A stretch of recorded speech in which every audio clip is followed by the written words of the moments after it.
So what in the world is a Zuzolo?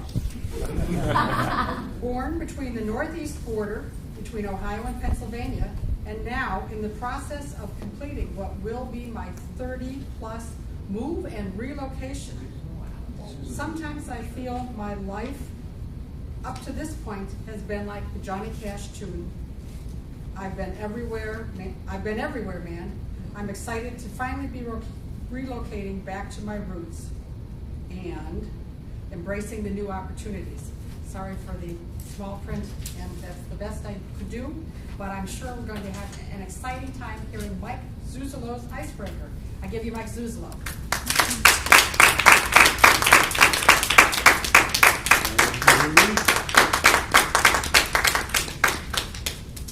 And I'm going to pass out some bribes, maybe. But actually, just going to pass out some candy. I'm going to chat about a little bit of the meeting. So you can go ahead and take one of those, and chat about it more as I go along here.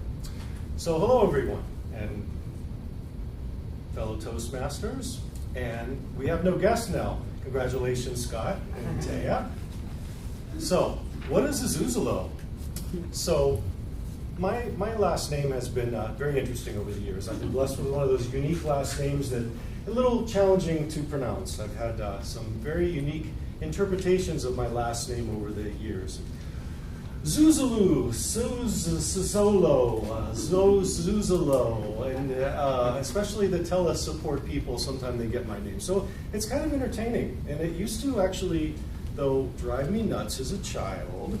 I would always not only be last to be called on in school, but I always had to sit at the back of the room. So it's like, why couldn't I have a simpler name? But now I've actually, in my advancing years, learned to embrace my last name, and who knows, maybe someday I'll start a side business with the name Zuzolo. Yeah, I know Justin and Niles, the Zuzolos, but I'll come up with something better. But actually, the pronunciation of my last name is fairly simple when you divide it into two words, all long vowels, Zuz and Olo, Zuzolo. So where I'm from, and that's kind of what I'm passing around right now. So the majority of my nationality is Italian, with a good mix of Pennsylvania hillbilly thrown in for good reason. And actually, where I'm from in Italy, you probably all heard about Italy with the boots. We're down in the toe. It's called Calabria, and they make Tyrone candy. It's a treat that's enjoyed at the Epiphany after each holiday between Christmas and New Year's, sometimes after lunch, dinner time. So it's kind of addicting once you get going on them. I started with a full box last week, but my speech was pushed back a week, so I couldn't resist a few 3 o'clock times. But they're actually, it's pretty good stuff. So that's where I'm from in basically Italy. And where I grew up is Conneaut, Ohio. And a couple of fun facts about Conneaut, Ohio. Way up in the northeast border, right in between Pennsylvania and Ohio. Any of you fishermen out here, they have the #1 area in the country for steelhead trout, the best stream in the country. And I was born, Brandon's not here today, but he'd appreciate this as well. So I was born the same year that the Cleveland Browns actually last won their NFL championship. So that's how old I am.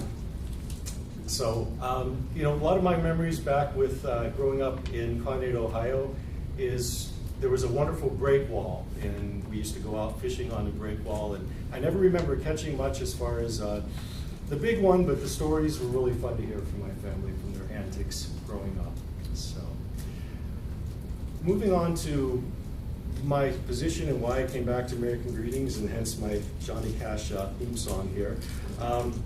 Moved back a couple of months ago with 1AG to help the field as far as preparing for many, many changes coming in 2017. And as I was joking with someone earlier, maybe in the unofficial therapist capacity, but getting ready for all the changes coming our way. So that's what I'll be doing over the next few years. But probably my most memorable position, and it's hard to believe 30 plus years with AG, was I was overseas area supervisor in Japan and Korea and Okinawa for a couple of years, about 15 years ago. And a couple of stories from there that I thought were very interesting. So I was 25 at the time, and never really left Youngstown, Ohio much. So I'm thrown into this airport with everyone talking a different language. It sounded like a bunch of birds chirping. And I had to find my way actually to Okinawa. And so I really learned a lot of great survival skills, adaptation skills. I'm Italian, I talk with my hands a lot. I wasn't bilingual by any means. But a couple of quick takeaways you might want to learn if you ever go from that country.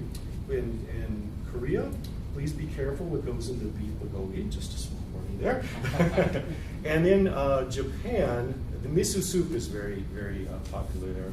Trust me, they waste no part of the fish with the miso soup. So yes, very, very earth-friendly as well. A couple of takeaways also I got from there, not only learning to drive on the wrong side of the road with the steering wheel on the right, but also I was amazed how long people live in Japan. But what killed me more than anything was I would ride the bullet train, the Shinkansen, and there would always be this thick cloud of smoke. I'm like, how are these people living so long? Everybody smokes here. But instead of snack foods from chip dip and my favorite sausage chip dip, they don't have such things there. So all their snack foods is fish. So that was my key takeaway. You can eat more fish. So why did I, oh, and also just thinking back my 30 years as well, probably my most rewarding position is where I came from. So in Minneapolis for the last 8 years as a district sales manager. Really, definitely most rewarding position. We covered 12 states in the country, from the Dakotas all the way to just all that swath of the internal United States. We had the second highest volume, but I was very proud that every year we had not only surpassed our sales goals, but really had an incredible team for all the miles we carried. So definitely looking forward to my new opportunities, but that was one role that truly loved. And what I'm looking for as far as why I'm here at Toastmasters, so in my 50s, all about embracing my fears. We talked a little bit about what's your biggest fear last week. I've spoken in public, but I've never loved to speak in public. Marianne, you seem to love to speak in public, so I would love to be at your level someday where you actually enjoy it and embrace it. So that's kind of definitely one of my goals with Toastmasters, is I can get through it, but to be more comfortable and actually enjoy it. So I leave you with thinking about my 50s and embracing my fears. The quote that I think about in my mantra all through my 50s is, well, Ralph Waldo Edison.